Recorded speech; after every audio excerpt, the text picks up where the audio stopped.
Assalamualaikum warahmatullahi wabarakatuh. Kami dari kelompok 1 akan memaparkan hasil diskusi kami mengenai mata kuliah negosiasi yang berjudul Menemukan dan Menggunakan Kekuatan Negosiasi.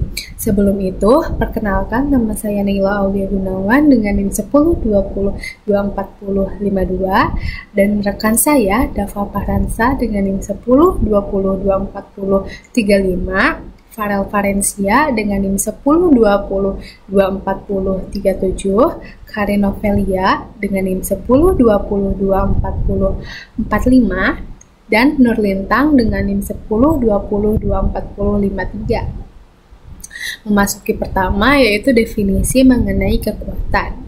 Kekuatan dalam artian luas adalah kemampuan seseorang untuk mewujudkan hasil yang diinginkan atau menyelesaikan sesuatu dengan cara mereka.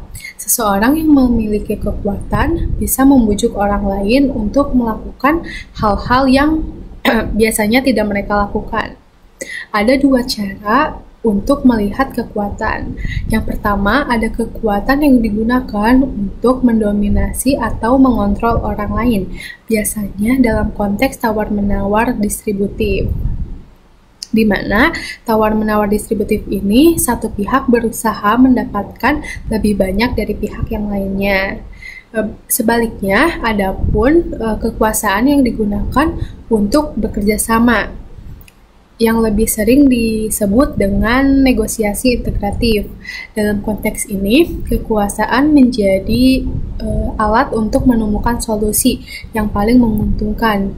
Jadi di mana negosiasi ini bersifat positif dan saling menguntungkan antar pihak yang terlibat.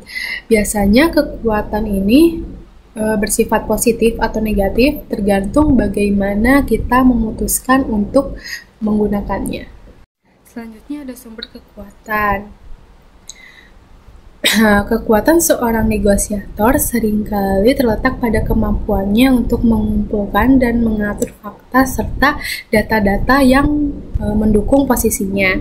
Dengan memiliki informasi yang kuat, negosiator dapat membuat argumen untuk meyakinkan pihak lain dan mengarah pada hasil yang mereka inginkan. Tidak hanya sekedar mempertahankan posisinya, negosiator juga bisa menggunakan informasi sebagai alat untuk menantang posisi pihak lain.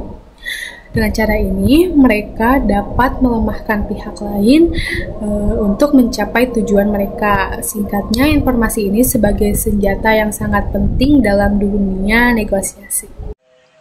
Nah, selanjutnya ada kekuasaan organisasi atau kekuatan struktural. Jadi kekuasaan juga dibentuk oleh karakteristik struktural organisasi, yakni bagaimana sebuah kelompok atau organisasi iranya sedemikian rupa sehingga beberapa individu memiliki kekuasaan atau otoritas yang lebih besar atau lebih tinggi dibandingkan yang lain. Nah, kekuasaan yang berasal dari hierarki organisasi tradisional ada yang pertama kekuasaan yang sah.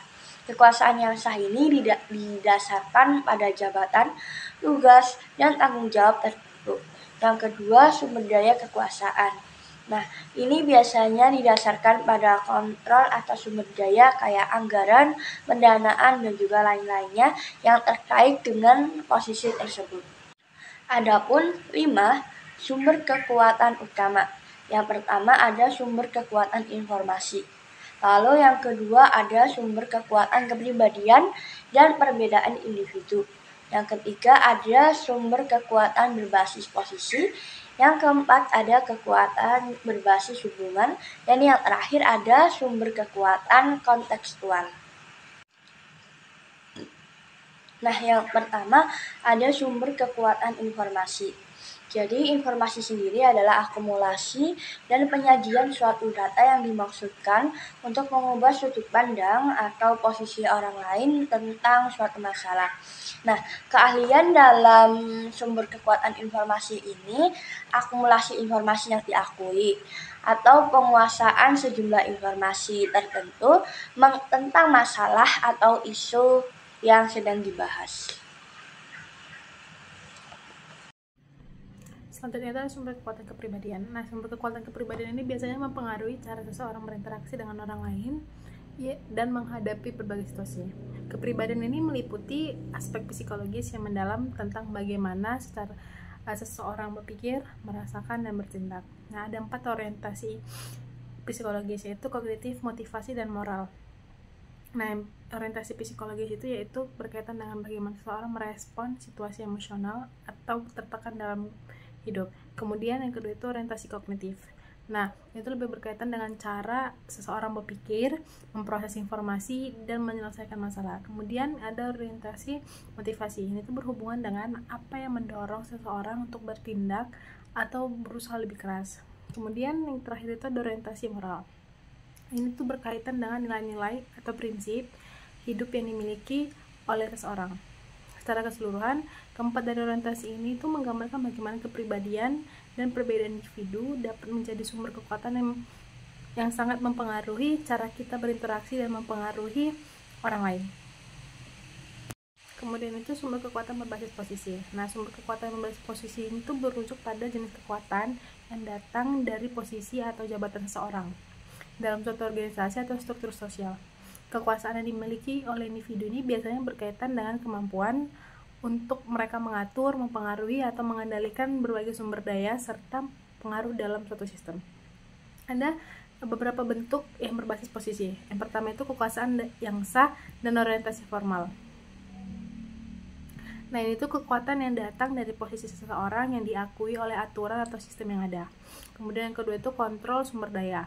Itu merujuk pada kekuatan yang berasal dari kemampuan untuk mengendalikan berbagai sumber daya yang penting bagi pihak lain.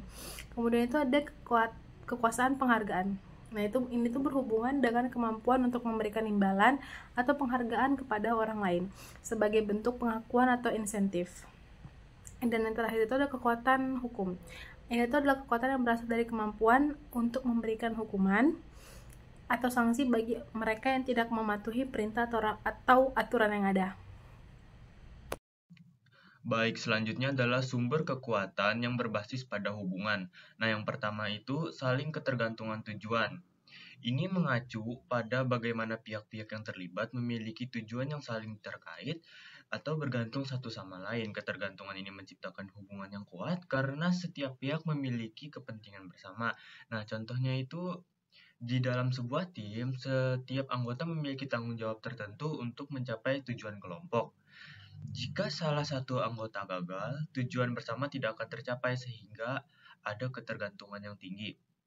Nah, yang kedua itu kekuasaan rujukan. Nah, kekuasaan ini muncul dari daya tarik emosional, nilai, atau pengalaman bersama. Ini biasanya didasarkan pada pengalaman bersama, keanggotaan kelompok, status.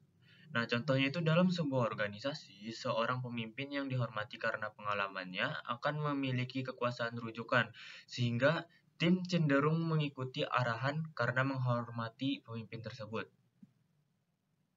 Baik teman-teman, selanjutnya adalah sumber kekuatan kontekstual. Yang pertama adanya ketersediaan batna, yang kedua budaya organisasi dan nasional, yang ketiga ketersediaan agen, konstituen, dan audiens yang secara langsung atau tidak langsung dapat mempengaruhi hasil negosiasi. Yang selanjutnya adalah berurusan dengan pihak lain yang memiliki kekuatan lebih besar, yaitu yang pertama buat pernyataan lebih kuat, yang kedua bangun momentum dengan penawaran, yang ketiga gunakan informan yang akurat, yang keempat ajukan banyak pertanyaan untuk mendapatkan banyak informasi, dan yang kelima jangan melakukan perjanjian ambil atau tidak sama sekali. Baik, sekian paparan presentasi dari kami, kelompok 1. Sekian, terima kasih. Wassalamualaikum warahmatullahi wabarakatuh.